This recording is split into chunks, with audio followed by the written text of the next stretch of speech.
ৰংগামাটিৰ চাচলাপাৰা গাঁৱত চাঞ্চল্যকৰ ঘটনা।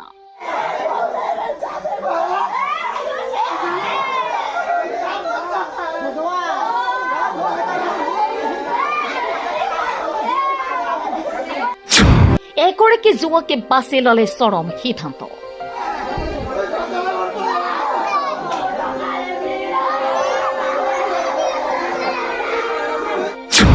ধুবুৰী জিলাৰ চাপৰ থানাৰ অন্তৰ্গত চাচলাপাৰা গাঁৱত সংঘটিত হৈছে এই চাঞ্চল্যকৰ ঘটনা। আমিৰ আলী নামৰ ব্যক্তিজনে বাছি ললে চৰম সিদ্ধান্ত। ঘৰত কোনো নথকাৰ সুযোগ লৈ চিপ লৈ আত্মহত্যা।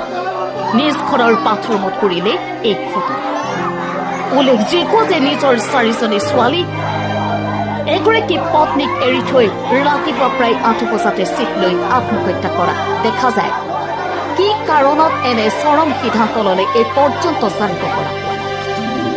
ইতিমধ্যে ঘটনাস্থলীত চাপৰ আৰক্ষী উপস্থিত হৈ তদন্ত অব্যাহত ৰাখিছে আৰু মৃতদেহটো মৰণোত্তৰ পৰীক্ষাৰ বাবে ধুবুৰী চিকিৎসা মহাবিদ্যালয়লৈ প্ৰেৰণ কৰা হৈছে। চাপৰৰ পৰা আমানুৰ ইছলামৰ ৰিপৰ্ট।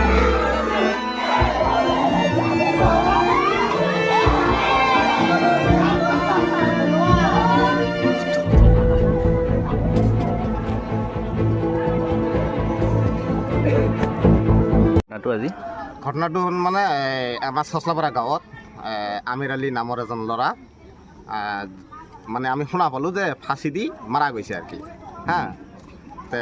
আমি শুনা পালোঁ যে ঘৰত কোনো নথকা সুযোগ লৈ ৰছী লৈ মানে বাথৰুমত ফাঁচি দি মাৰা গৈছে।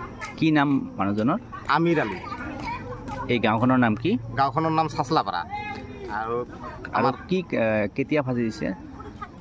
8টা মানত হ'ব আৰু কি। 8টা মানত গোটেই ৰাইজে আহি চালোঁ। আমিৰৰ ল'ৰা ছোৱালী কেইটা? ল'ৰা ছোৱালী 3টা আছে। ছোৱালী 2টা। তেখেতৰ ৱাইফ আছে? ৱাইফ আছে। কি কাৰণত মৰিলে আপুনি জানে নেকি? এইটো মই ক'ব নোৱাৰিম ইহঁতে কি কাৰণত মাৰা গৈছে সেইটো নাজানো। খালি যে মই শুনি পালোঁ যে ফাঁচি দি মাৰা গৈছে। মই নিজেও চকুলে চালোঁ। আপুনি আহি কি দেখা পাইছে? মই আহি দেখা পালোঁ বা মোৰ লগত আৰু বহুত ৰাইজে আছে।